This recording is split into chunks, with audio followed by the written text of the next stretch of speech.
tone, please record your message. When you finish recording, hang up or press the pound key for more options. What's going on?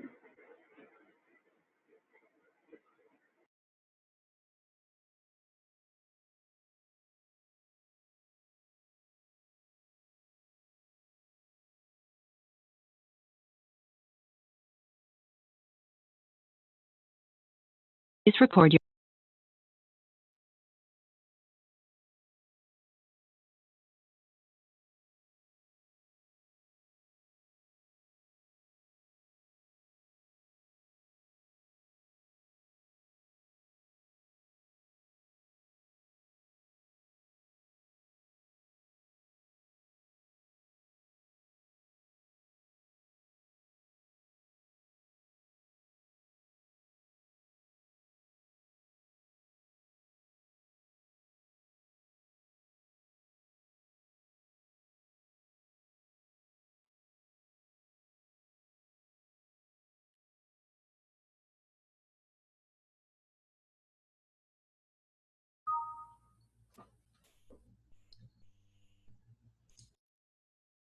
All right, we are ready to get started. I just realized that I was on mute, still getting adjusted. So we are really excited to have two outstanding speakers with us for the Moving Nuts and Legumes to the Center of the Plate focused Lunch and Learn or Latte and Learn webinar. It's our summer series here. And there are so many exciting opportunities they're going to tell you all about. I wanted to just briefly introduce them, and I'll go one by one. So Liz Carlisle is a lecturer in the School of Earth, Energy, and Environmental Sciences at Stanford University. She teaches courses there on food and agriculture, as well as sustainability, transition, and environmental communication. And she has a PhD in geography from UC Berkeley.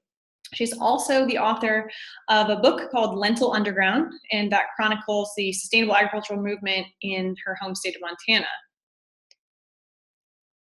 Trevor Lowell, who will provide, following Liz's larger context around this subject, Trevor will share a bit of a case study in this principle. He's the Sustainability Director for Dining Services at the University of Montana.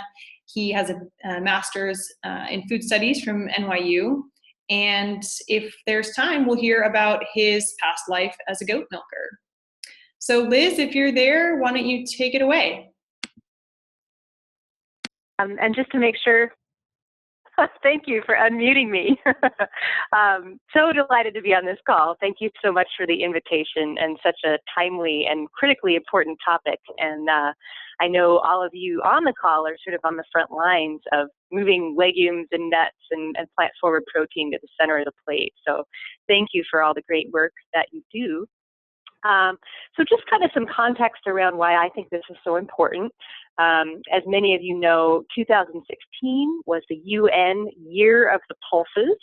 So the UN picks one topic to focus on as a critical sort of intersection of human development issues every year. Why did they pick pulses? Because they're healthy for the environment, and of course they're healthy for our bodies as well. They've also been highlighted by Dan Barber's relatively recent book, Third Plate, which many of you may have read, about the importance of working with the whole rotation and kind of moving this farm to fork movement forward beyond just the idea of supporting local farmers or relationship-based farming to actually thinking about what is it that farmers need to farm, what sequence of crops do they need to take care of their land and take care of the local economy, and how can we in the food world support that with what we're serving and what we're putting on the plate. So the reason legumes are so important to this, of course, as many of you know, is that they do this wonderful thing that no other plants do, or very few other plants do, which is that they can pull nitrogen from the atmosphere where it's abundant, and then work with bacteria in the soil to fix that nitrogen into a plant available form. So this has been absolutely critical to 10,000 years of agriculture, this biological provision of fertility. And in this day and age where we're thinking about ways to move beyond industrial farming systems that are damaging to the environment and very resource intensive, it's really the keystone that allows farmers to go organic, particularly if they don't have livestock. So if they don't have a source of animal manure, it's this green manure from these nitrogen-fixing plants that can make it possible. It's this window into a sustainable system for many farmers who would like to do that for both economic and environmental reasons. So there's all these environmental reasons, and that's kind of what I'll start with, for why we might want to think about moving legumes to the center of the plate. And, you know, beyond this benefit to farmers who are trying to work sustainably and benefit the local economy, when we think about it at a larger scale, you know, compare it, for example, to a movement that I think many of us are involved in for local food, which is important for many reasons, including environmental reasons. But it's only about 4% of the greenhouse gas emissions associated with the average American diet that come from transport to final point of sale, what we know as food miles. So you compare that 4% of greenhouse gas emissions that we can tackle through promotion of local food to the 83% of emissions that happen before that food leaves the farm gate from production-related emissions. And much of those emissions are associated with livestock production and with synthetic nitrogen fertilizer, which takes a lot of natural gas to manufacture. So when we move legumes to the center of the plate, we're both displacing a little bit of that livestock production, that sort of CAFO livestock production that we want to get rid of, concentrated animal feeding operation, high intensity resource use. And also, because we're giving farmers a market for a crop that they can use to fix their own nitrogen biologically, we're displacing some of that nitrogen fertilizer. So there's two ways in which we can use legumes to work on the climate change problem. And it's a huge part of the greenhouse gas emissions associated with agriculture. Just production of fertilizer or emissions from fertilized soil is 2% of global greenhouse gas emissions, to say nothing of what we can work on in a more systemic way by moving towards more plant-forward diets. So in fact, when we look at this from an energy and climate change standpoint, we find that legume crops and legume-based pastures use 35 to 60% less fossil energy than chemically fertilized grains. So when we put legumes in the center of the plate, what we're enabling grain farmers to do is take chemicals out of that system, whether they're going all the way to organic or whether they're minimizing their synthetic fertilizer use, and substitute those with legumes. So really, really a win-win for everybody. And this is just sort of on the nitrogen end of things. There's other really good environmental reasons to support more legumes in our agriculture here in the United States, one of which is that many of them are non-irrigated.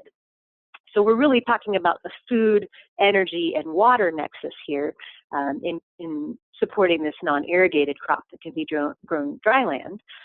They're also drought tolerant and frost tolerant. So they're part of climate adaptation for farmers who are concerned about crops that are going to work in this new normal. And they are part of this larger plant-forward movement that, again, by displacing some of the protein that we get from the concentrated animal feeding operation system, we're removing greenhouse gas emissions and water pollution. And, of course, there's lots of human rights issues there as well.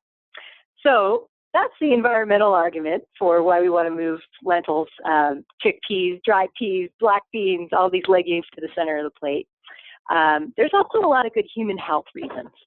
So many of you are probably familiar with these legumes as a great source of protein, and they are. So we talk a lot about the macronutrients, but they're also a great source of micronutrients and fiber. So I focused on this with respect to lentils, and some of you might know Allison Harmon at Montana State University. She did this great resource booklet called Lentils, Gems in the Treasure State, and she looked at some of these deeper questions around micronutrients and other kinds of nutritional benefits beyond this lean source of protein.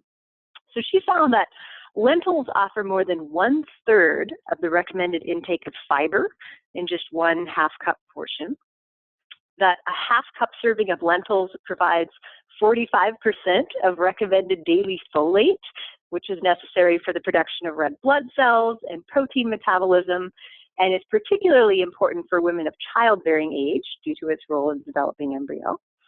She found that 1 cup of lentils has potassium comparable to 1 banana. That was a surprise to me. Potassium being imperative for electrolyte and fluid balance, as well as muscle and cardiac function.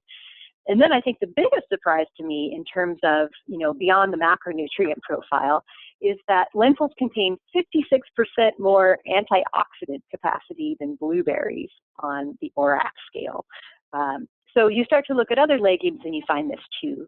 And it's not actually as surprising maybe as it was to me at first when you start to think about this has been a staple crop for working people for 10,000 years.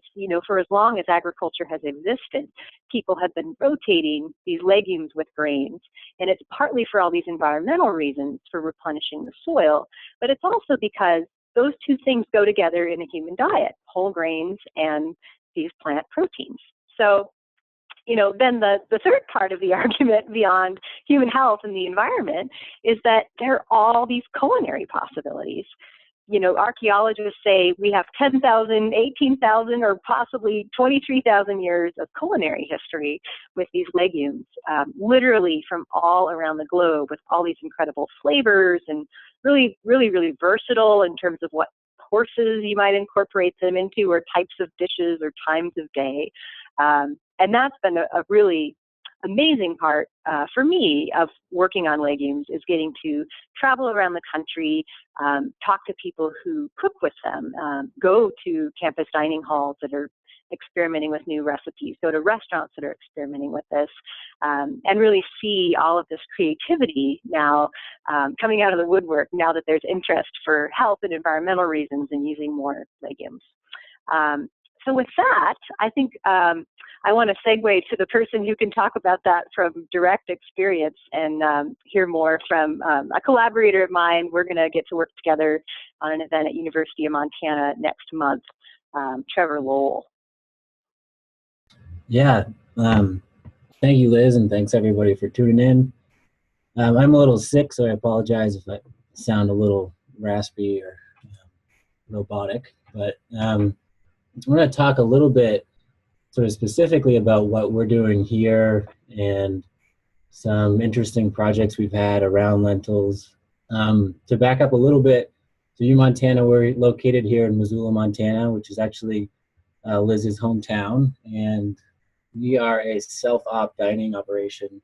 We have about 2,100 meal plan participants, and our undergrad population is hovering a little over 10,000 right now.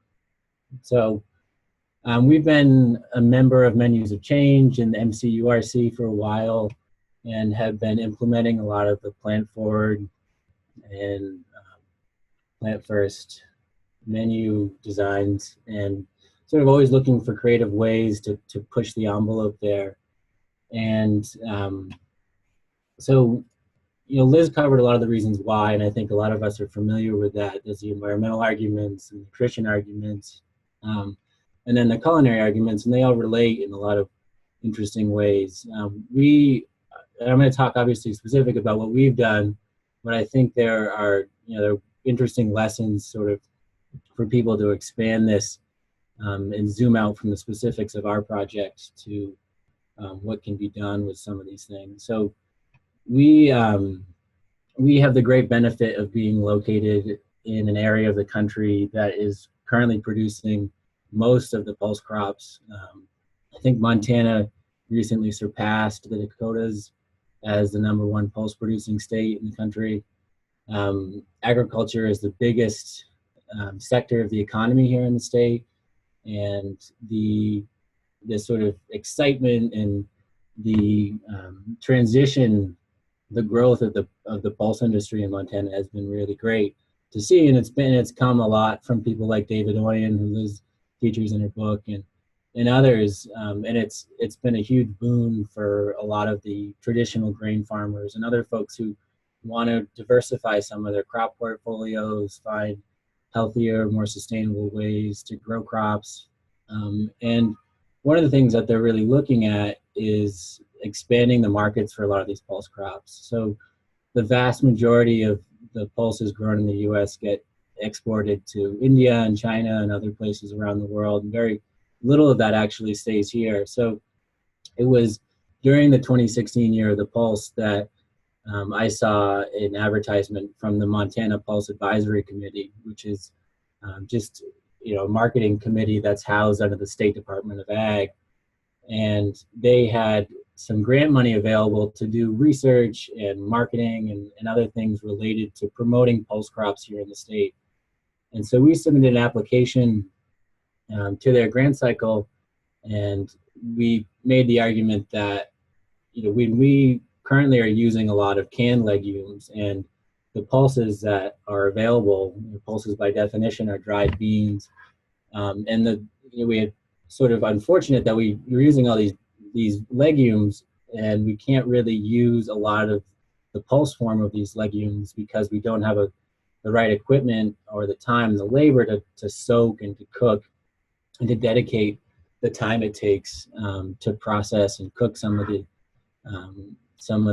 pulses and some of the legumes. And so we made this argument that we are a large operation, and we are involved in a lot of sort of national groups that are pushing this type of plant forward thing. And if you would help us purchase a pressure cooker, then we could sort of help elevate the presence of pulses here on campus, and also be able to talk about pulses and the culinary applications of them around the country.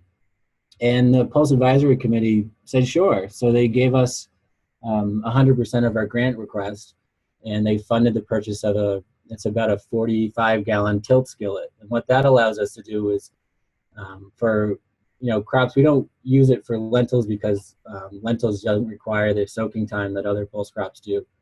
But for things like chickpeas and black beans and a lot of other beans like kidneys and Great Northers and things that we use quite a bit, with this pressure cooker now, we're able to cook all of these things in bulk and do so in a much shorter amount of time. It reduces the amount of labor, the amount of time, and it really makes it a viable option for us to start sourcing all of these things as dried products instead of pre-cooked canned legumes. And so when we started looking at what we could switch to and what the potential was there, we found that Montana grows a lot of lentils, it grows a lot of chickpeas. There are a few people growing other beans, blacks and turtles and kidneys, but they're not quite as consistent.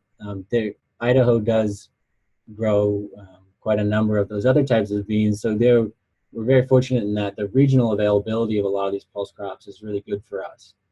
And so we looked at a couple of different sources. We were already getting a lot of our lentils from Timeless. Now we can start sourcing chickpeas from them. And we found a farm in Idaho that grows organic black beans and kidney beans and cannellinis, and was able to sort of fill in the other gaps that we had that Timeless couldn't supply. And we looked at those, and I ran some numbers on the amount of beans we were purchasing as canned and pre-cooked, and then looked at some of what we could get dried. And I used, and I can share this, I've shared it with Dara, but we can send it out to the group after. I actually used some information from the USDA and their SNAP program for conversions.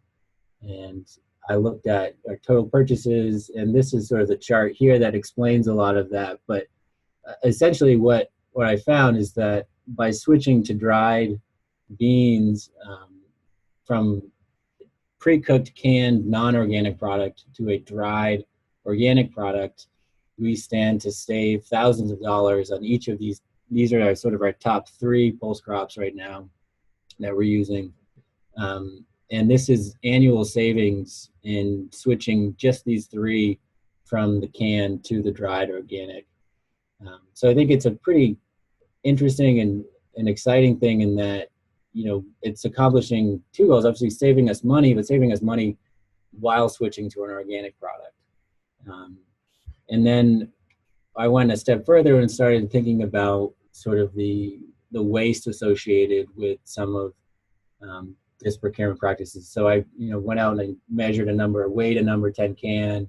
I looked at the amount of cases and cans in each case and ran the numbers on that, and found that by switching to a dried organic, we would keep, about 300 pounds of steel out of the waste stream every year, which again, it speaks to the environmental impact of making that switch just from the in-house perspective and not necessarily from the consumer's perspective. So that was a really meaningful thing as well. And right now we're sort of in the middle of this switch. So we've run into, a number of hurdles and sort of implementing this. We had some problems with the machine and actually had to get a new one. We're right now figuring out HACCP plans for cooking and storing a lot of these beans. We have 2 large production kitchens on campus, and one of, the pressure cooker is located in one of them, and so we're trying to figure out an easy way for our other units to essentially order their beans from this one production kitchen. And we have to develop HACCP plans for storage of those and make sure that everything is sort of good and ready to go before we can roll everything out. So we're in the middle of that process now. And the other thing that I think is sort of critical to this conversation is, and part of this is part of the pressure cooker, but a lot of it's just what we've been doing with plant-forward diets and working with these legumes, the culinary applications of this. And so the pressure cooker opens up a lot more opportunities. So just reducing the labor and the time it takes to work with a lot of these commodities and these products, and being able to do things in large batches. We had developed a lentil hummus recipe that ended up being really popular, and now we can start doing that in the tilt skillet, which will, it's sort of one of our bigger pieces of equipment, and so we can sort of mass produce that for our different units. But we've also been, as we've been trying to bring this pressure cooker online and switch to the dried things, we've been expanding a lot of our legume offerings, and this page sort of shows some of the things we've done to try to get pulses, front and center and exciting to folks. We have eliminated a lot of our vegetarian areas of our dining halls, and we're incorporating these things onto our main lines and mixing them in to try to make it, to get away from that idea of these are alternative foods or alternative diets. And we're finding that, there are some are really big hits with folks, and then we have flops, and we continue to sort of do a lot with that. Part of that is marketing and outreach. So last year, being the year of the Pulse and having the pressure cooker and having all this excitement, we do a local foods dinner every fall, and we call the Fall Feastival. And we wanted to do last year's around pulse crops to talk about the environmental aspects of it, to talk about the nutrition aspects of it. So Liz and David were kind enough to come down and join us for that. We did an all local menu where you can see that on the side of the screen. And the idea was to, to interrupt the sort of everyday dining experience and take that interruption as an opportunity to talk about, the nutrition benefits, environmental benefits, and then the culinary, excitement around a lot of these products. And so to a large extent, I think it was really successful. We put out a number of posters around campus. We did some of these cards right on the tabletop to talk about, what are pulse crops, why does it matter, what role do they play in the state, what role do they play in state agriculture. We had Liz and David speak a little bit, but there are also some flops to that event. We ended up having to pull it inside at the last minute, and we originally were just going to have the one menu, and when we pulled it inside, somebody decided to open the burger bar, and we sold more burgers that night than we had on most any other night that year. And I think part of that was because, again, people came and they saw these things that they weren't quite accustomed to, and they had this default option to say, oh, well, I can get a burger. I'm not quite sure what yellow pea dal might be, or I'm not really familiar with that. So that was a learning experience in that aspect. But we continue to try to market these things and try to bring new and exciting opportunities and culinary opportunities to our guests. So The menu on the right there is sort of a first draft of a new retail concept that we're opening on the other side of campus to try to fill one of the gaps that we've noticed that you just can't get really, super health focused, plant-based, plant-forward type meals on that side of campus. And so we're trying to bring some of those menus that we've been doing for the festival and for other events and make them more sort of everyday options for folks. And to continue to sort of tell the story of why, so where it's appropriate and where we're not overwhelming customers, continue to talk about these agricultural benefits and these nutrition benefits. And even doing creative things like, reaching out to a lot of the athletic teams and talking to them. Students in athletics often are leaders on campus. So talking to them about, if you're an elite athlete or you're really health conscious, you're going to want to eat right. And part of eating right is, eating a lot of plant-forward diets and introducing some of these really interesting and healthy meals into your daily life. So I don't want to take too much of the time, but I think, in a nutshell, that's sort of what we have going on here. Like I said, we're in the middle of this bigger transition with it, but we do stand to save quite a bit of money. We do stand, to be able to switch to this organic product to increase the amount of pulses we're using here on campus. But, as with most things go, we're experiencing some hurdles along the way, but so far we're moving forward with it, and it's been a great sort of initiative for us. Great, thank you so much, Trevor.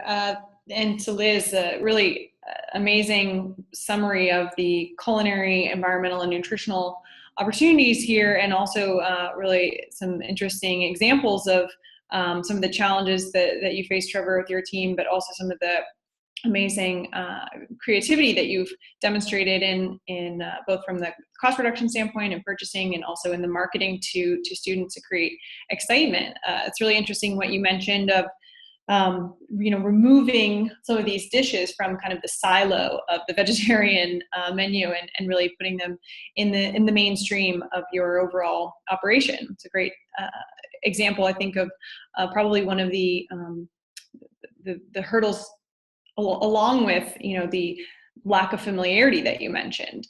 So I certainly have lots of questions. I know Dara does as well, but really the thrust of these webinars is to present the chance for peer learning among all of you. So wanted to open up the floor now to anyone who's on the line to ask a question. You can use the little raise hand feature, or you can chat to me directly if you would rather that your question or comment be shared anonymously.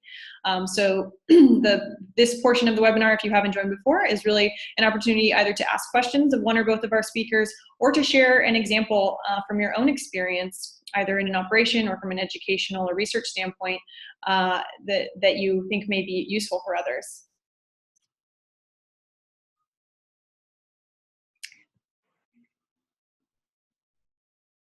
All right, I've got a first question right off the bat.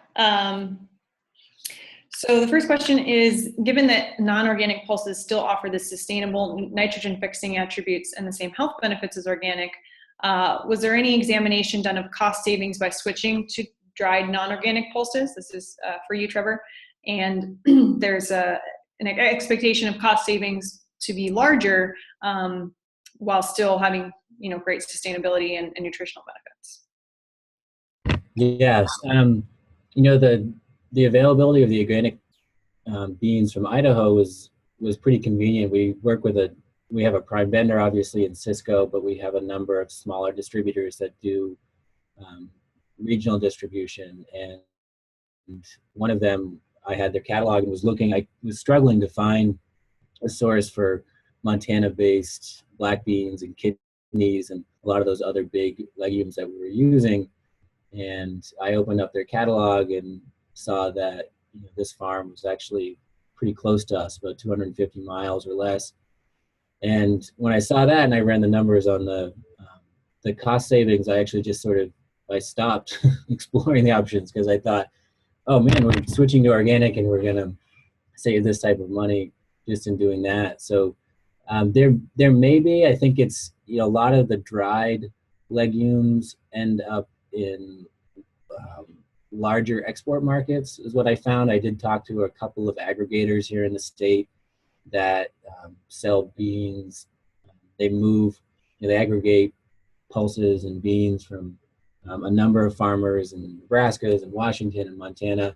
But in talking to them, the purchasing options direct from them were buying some, like 12 pallets of black beans, and something that was just way beyond what we really needed from a volume standpoint. So I haven't explored the non-organic dried ones. I would, assume, just because usually the cost difference between organic and commodities is pretty consistent, that it would, stand to save even more money. So.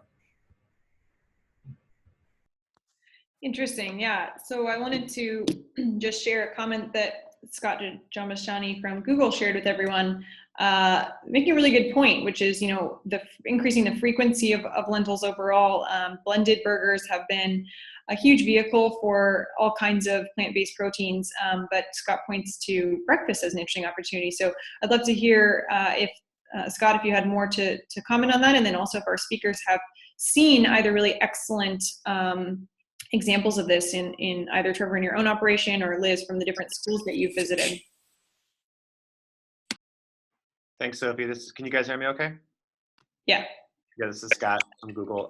So one thing that we've done around our menus globally, we feed about 175,000 people a day in about 50 countries. And we've put forward a really clear set of guidance to all of our chefs that they need to be menuing flips more often. And when we talk about flips, we're really talking about blending any sort of plant-based protein into a traditional meat seafood dish. And the blended burger is well adopted across MCURC. I think what would be interesting to think through is going to the cultures where dal, lentils, et cetera, are served daily, and really figuring out what are some of those core recipes and themes throughout just the culture of these ingredients being served that we could tap into and help inform and educate a lot of our American chefs. My wife is Indian, so I eat a lot of Indian food, but it seems like there's a great opportunity. Chefs are very creative and a bit competitive to really bring lentils to the forefront of more diversity in our offering, because I typically think you'll see them on a salad station and you'll see them maybe in a lentil patty. And that's kind of all we really focus on, other than an occasional lentil soup. And there's so much we could do with it. And I'm wondering if there's been some successes out there that we could maybe rally behind and get the chefs excited about.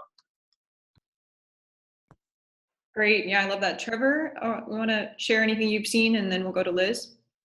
Yeah. One of the things there's a nonprofit that's a little bit north of us that it's a food enterprise center, and they value add a lot of agricultural crops. But they made a lentil burger that they started marketing and selling to us in a number of school districts, K through 12 public schools in the state. And they were really smart about it. I mean, they took it and they looked at what are the protein requirements from the federal level in the school districts and school lunch program, and they to tweak that recipe to work with the chefs in the school district to have that recipe hit a lot of their requirements for protein and nutritional requirements. But I love that idea, always looking for creative things to do with it. I know our bakery has started playing around with some of the lentils and cooking with grains and different flours. But I don't. This isn't really a solution, but it's a something that we've noticed, and our director has commented on, that a lot of these pulse crop or these legume-based entrees tend to be sort of gloopy and gloppy, and so we've started thinking about and trying to come up with ways to really address the texture of it, so make it more approachable, and everything tends to, I think, when you do have similar legume-based ingredients or legume-based menu items that are the same texture time and again, day after day, I think it's easy to sort of skip over it. But if you can introduce it into a new sort of texture, a new type of form, that's something that we're starting to look at. Great. Liz, what have you seen from traveling the country? Well, I totally agree with you, Scott, about incorporating the way that lentils are used and the way pulse crops are used in cuisines where they're sort of already at the center of the plate. I periodically teach a really simple cooking class, and the recipe I typically teach is the Ethiopian dish Misir Wat, which is really simple to make. And then we do sort of variations on the flavor profile just by varying the spicing, and it's really quite similar to dal. You can, use Latin American spices as well. And I think, something that researchers have found is that when people have a chance to participate in the preparation of food, or certainly the growing of food, they're more likely to try something different. So that's been a cool thing about being able to offer a cooking class. I've offered it some places where I thought, oh my gosh, this is really going to be out of the box for what people are used to eating every day. But people have really, I think, responded and enjoyed it, and have been surprised by how much they enjoy it, and partly because they can sort of pick which flavor profile based on what spice they choose. So I think it's kind of creative ways of thinking of how can people try this once, because maybe once they try it once, they'd want to try it again. Definitely. Dara, I think you were curious if people have recipes to share on this, and we can include those afterward. One of the things that we, again, haven't seen this before is that we share a resource guide following each webinar that kind of compiles resources that we're aware of that relate to this particular principle. So we'll certainly, sorry, what was it? Do you know how to extrapolate the forecasting number? Yeah, so I wanted to see, because of that resource, does anyone want to chime in before we move to the next question with other recipes that they have? Or you can email them to me.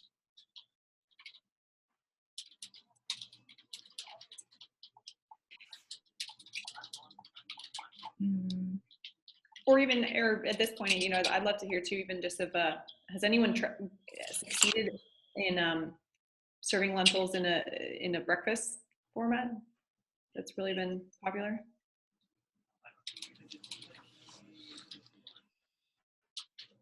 All right, Chef's Committee, you have your homework assignment. So yeah, switching gears, and as I mentioned, we can share recipes that you may have that you can share with us by email afterward. So Dara. I have two things.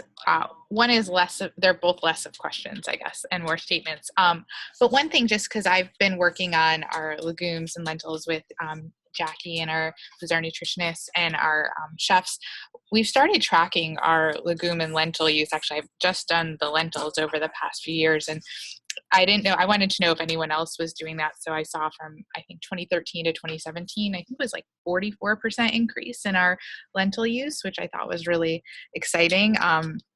And I'll work with the chefs to find out, what are the recipes that we're doing. But I feel like that would be a really neat thing for all of us to be sharing. And one way, not just through the chefs group, but and maybe Maureen can chime in on this, is the education working group is going to be focusing on 4 or 5 principles, and we'll be doing outreach, collecting outreach from everyone. So like the stuff that Trevor was showing, we'll collect that and then share it so that people can work on different principles, and the moving legumes to the center of the plate was one of those principles that we're going to focus on. So just know that if you're creating anything sort of like what he shared, either recipes or outreach or events, social media, we'll be asking you for that either through email or the Google Plus group.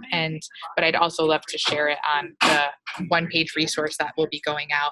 And also check the chat, because Amber is sharing some things. She shared a breakfast link, it looks like. And I had seen in my email this morning that lentils.org has a new resource, I think, that went out this morning. So we'll definitely share that too. But maybe my question is, has anyone been tracking their use, or would they want to, kind of with me? I think it's been pretty fun to look at and set some goals around that. Sounds like a challenge. Yes. I think Dara is looking for someone to go head to head. No. But yeah, it is interesting if others have been measuring. Okay. You can follow up with Dara separately to set the terms of your competition. Wrestle it out. So I'll jump in as well. I was curious too, so a point that you raised, Liz, on Liz, in terms of texture, and was also wondering if you or anyone on the webinar has found particularly sort of appealing application. You know, is it lentil hummus was one of the examples that you showed, Trevor. Is that sort of a gateway, if you will? And have you found any patterns in terms of whether or not they're related to texture, but what those kind of first try wins are? Yeah, the hummus has been nice because I think, you know, there are people who just assume that it's regular hummus, and so oftentimes you have those diners who will just shy away from something because it's unfamiliar. So, you know, that was a great way to sort of slide something in there that was familiar and the taste is close enough. But it's sort of 6 in one, half a dozen the other, whether it's lentil hummus or chickpea hummus. I mean, they're both obviously plant forward, but yeah, I would love to see more, you know, some of these resources and some of these recipes be available, because it's something for us that we're always sort of struggling with. And the idea of breakfast has really got me thinking about how you could introduce that and make it, you know, not just a lunchtime or a dinner time thing. Mm-hmm. Yeah, Liz, have you seen that in terms of, you mentioned, I guess, your example from your cooking class. I'm also curious, actually, to both of you, in terms of the language that's used. Trevor, one of the things that you talked about with your marketing materials was the, you know, the celebrating kind of local farmers, and one of the really foundational questions underlying a lot of the research that we do in MCURC is about those, you know, that's the metrics bucket, the kind of what are the levers of food choices that are value-based, that drive people to choose one thing over another. Is it their own personal health? Is it the lofty goal of doing something positive for the environment? Is it supporting local economies, connecting with you know, someone individually, or perhaps just purely, as we know, flavor goes a long way. But beyond flavor, what have you found to be either successful or not as successful in the marketing and the selling? We've been trying to humanize a lot of our, you know, products and a lot of our recipes. So, like having Liz and Dave come last year for that big event, the big impetus behind that was to make that human connection, that these are people who, you know, Dave especially, who's out there growing these crops. So one of the things that we started doing with our gardens is we put in a couple rows of dried legumes.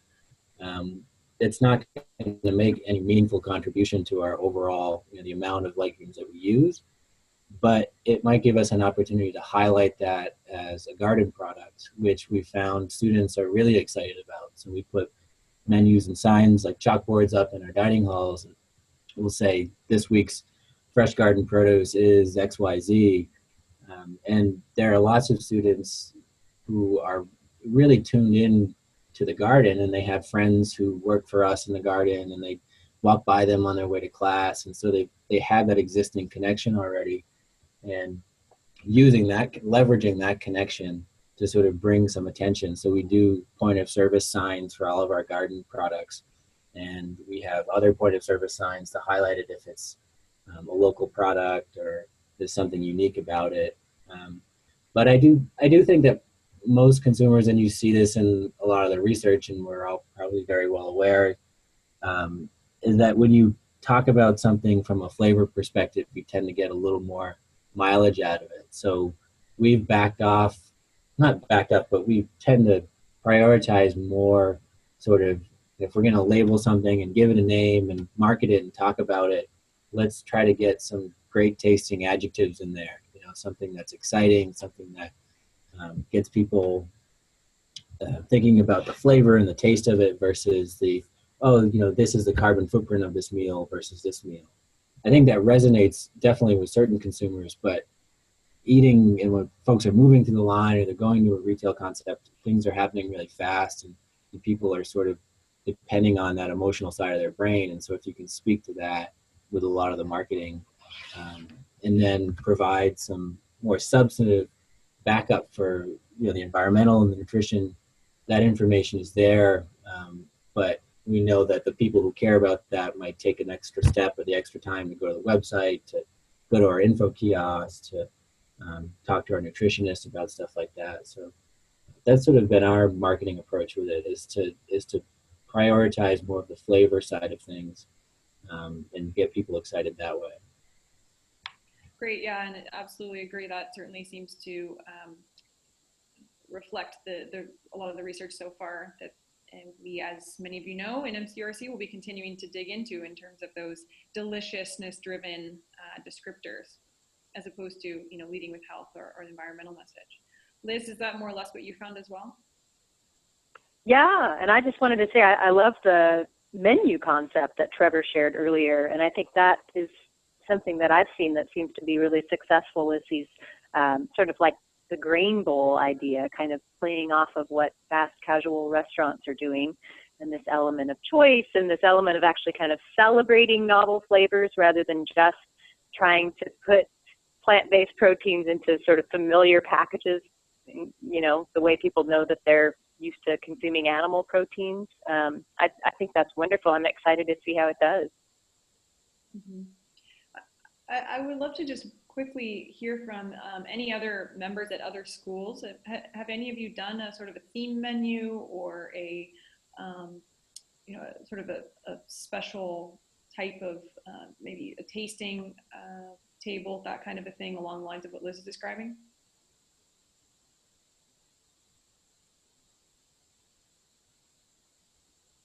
Dara, what have you guys done at Sanford? So yeah, I was gonna jump in. I didn't know if Jackie would, but we last year we actually did a hummus tasting with many different flavors, and that was really fun and successful. I think there are 5 or 6, like beet and edamame and lentil. All chickpea hummus isn't a lentil hummus. And I know for Earth Day we always have at least one lentil dish, which I want to now look up. And for our Be Well, because of the year of the lentils, last year we focused on it too. I think that was really helpful. For our wellness fair and our other Earth Day fair, there's 2 here. The chefs did, I think, the black kabuli chickpeas on a papadum sort of. It was a really great vegan thing with a really good sauce. And we're starting to focus in our performance dining on the green bowls too. So that kind of feels like the way from what everyone's talking about that we're going to go forward to. Mm-hmm. Wow, that's so fun on this flight. Interesting. Any others? Probably be seeing a lot of power bowls or green bowls. Interesting. So I did see in the chat some resources from Bush's Best Beans for breakfast, which is great. Emily, did you want to chime in terms of perhaps the marketing strategy that you've seen that really resonates best, and perhaps with a specific example? Can you hear me? Yes, we can. Okay, great. Hi, this is Emily from Bush's Beans. We have been focusing on kind of starting out in K through 12 and then also moving into CNU with ideas for different menu applications for breakfast ideas. Some of our products that are beans and sauce have been good to go ahead and cross over into that segment, just because they do provide a nice flavor that a lot of people are familiar with. So we just see the opportunity for black beans, more taco fiesta flavor, maybe making that into a breakfast scramble. But that's something we've been working on. And that maple baked bean with the pancakes is kind of smash mouth marketing that we did just to kind of get people to think outside the box. We had a few people take that product and puree it and use it as a sauce, like a syrup for pancakes. So kind of some unique things that are going on with the beans. We're just trying to keep the bean front and center, but also trying to get more creative ways out there to bring it into breakfast. Love that. That's so creative. Really interesting. And yeah, it seems like scramble is like a low-hanging egg, I guess. Really interesting opportunity there. Jackie, I'd love to hear your example. Sorry, Jackie Bertoldo. Oh, hi. Can everyone hear me? Yes. Okay, awesome. Well, I just wanted to share just another thing that we did last year here at Stanford on the marketing side. So we ran a Plants Have Protein campaign that was aligned also with our efforts around promoting pulses and developing our new hummus flavors. And so we developed quite a bit of signage just because protein is something that students really feel that they need to seek out, and many of them were not aware that pulses are an excellent source of protein, and just how much is in 1 cup of chickpeas. And so we did quite a bit of education around that as well, kind of using this desire to seek out protein, but to the benefit of the plant-based proteins, which a lot of students weren't aware of. The other thing I would just mention is that we're also tying it in. Dara mentioned our bowl program. We're working with some researchers on campus who are engaged in research around the microbiota and the role of fiber in particular in supporting the health of your gut. And so that's another angle that we're using to promote these plant-based proteins and beans and legumes in particular, since those are just such rich sources of fiber. And in eating a variety of these gives you a variety of different fibers that really help support the health of your gut. So we're kind of coming at it from many different angles, trying to appeal to the many different things diners are looking for when they come in to eat. Jackie, that's interesting because that points to a lot of the misperceptions that we've talked about throughout Menus of Change, and of course in MCRC around how much protein do people need, what are sources of protein, and just quite a bit of myth busting that's required to overcome some sort of misinformation that's broadly out there already. And so that seems like a really creative way to just tackle that myth kind of head on, along with the fiber aspect. But I am curious, just a quick follow-up, Jackie, is we have also talked about how maybe that educational information often is not best delivered at the moment that you're making the decision. So do you guys sort of separate when you're leading with flavor, maybe like when everyone's hungry, right at lunchtime, and hold these kind of more educational opportunities for those? How do you kind of sequence the messaging? Yeah, so the Plants Have Protein campaign in particular, and as well as the microbiota, usually those are broader campaigns that are targeted in our digital signage, or maybe we have posters that we put up as people enter the dining hall, so they're not necessarily highlighted at the individual as part of the individual dish. So it's a little bit broader education. It's also things we tie into our newsletter, which sits at each of the tables in the dining hall, have a newsletter that we put out monthly. And so that's an opportunity to kind of dig a little deeper, and actually students read them because mostly out of boredom, because they have nothing else to do while they're sitting there eating. So that's an opportunity to dive into a little bit more of the educational piece. But I will say, just in terms of the protein misconceptions, we definitely have experienced students who, when we try to have that conversation, they really, as soon as you say, oh, most people get too much protein and protein is something you need to limit, they just, they close off their ears and they don't want to hear any more of it. They're pretty much fixated on the fact that no, I really need this protein. So the reason why we kind of took that angle was to more promote a balance of proteins and the sources of proteins in your diet, and letting our students know that you want to also get protein from plant-based sources. So that approach was crafted after kind of having experiences of more of the, I don't want to say it's negative messaging, but more saying, these are things that you need to limit. We've had much more success saying, get variety in your diet. Here are things that you should eat more of that can displace some of the meat that you're eating or the animal protein that you're eating. But we've just found that to be a more, at least for a certain group of our students who feel that they are really attached to the animal protein. It's just a message that's been better received than trying to tell them that they should cut back on animal protein. But it's something that we'd love to probably eventually measure, because intuitively we think we've had this response that we think is more positive, but it would be an interesting thing to actually measure. Definitely, and the positive framing seems really smart, and certainly is the tack that we've taken with the protein flip. The tremendous opportunity that this variety, the endless variety and flavor variations presented, as opposed to, as you said, you know, the sort of like wagging your finger or cutting back or depriving people of something. So that's a really interesting example from Stanford. So we've got just about 3 minutes left. I wanted to see if anyone had a last burning question for our guest speakers, or a final example to share from their own operations.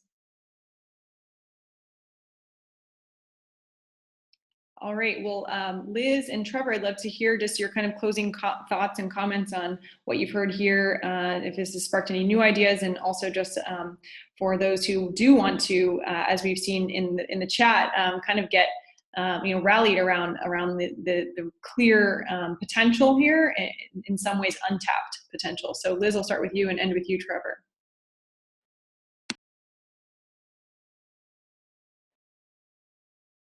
Did we lose? Sophistication with which everybody is thinking about this. And I have a Facebook page, Lentil Underground, and send me photos of recipes that you're working on. I would love to share them and hear about what you're innovating.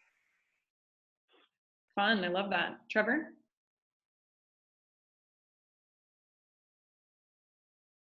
It's a lot of it is the marketing and the culinary applications, and they're just sort of endless, and that's part of why this is so valuable, I think. So if people have further questions for me or want to know more about what we've done, I mean, one thing I think I didn't really emphasize, but I think is important, is that there are a lot of opportunities for, you know, we're a dining operation. We're not sort of a traditional group to be receiving grant funding, but we've had success with a number of different grants in the past, and looking at, you know, for the Pulse Advisory Committee, it worked really well for them to sort of give us some money to help promote the domestic market for pulses. So I would encourage folks to be thinking creatively about, you know, are there opportunities to capture some of that grant funding and do some interesting projects around this. It's, you know, the environmental impacts, the nutrition impacts, these are issues that are only becoming, you know, people are becoming more and more aware of. And so I would encourage folks to keep an eye out for those things and to be aggressive at applying for some of them. Yeah, I'm so glad you mentioned that. I was really inspired by the fact that you guys applied for the grant and received it and were able to carry it out. So thanks for mentioning that. I also want to just make sure everyone knows the wizardry behind the scenes. Dara Silverstein is a technical guru making all of this possible. Thank you so much, Dara. Thank you all for joining us for our summer webinar. We will share with you the resources as we mentioned, and we'll look forward to having you all join for our fall webinar to come. So have a wonderful rest of your day, and thank you so much to our speakers and our attendees.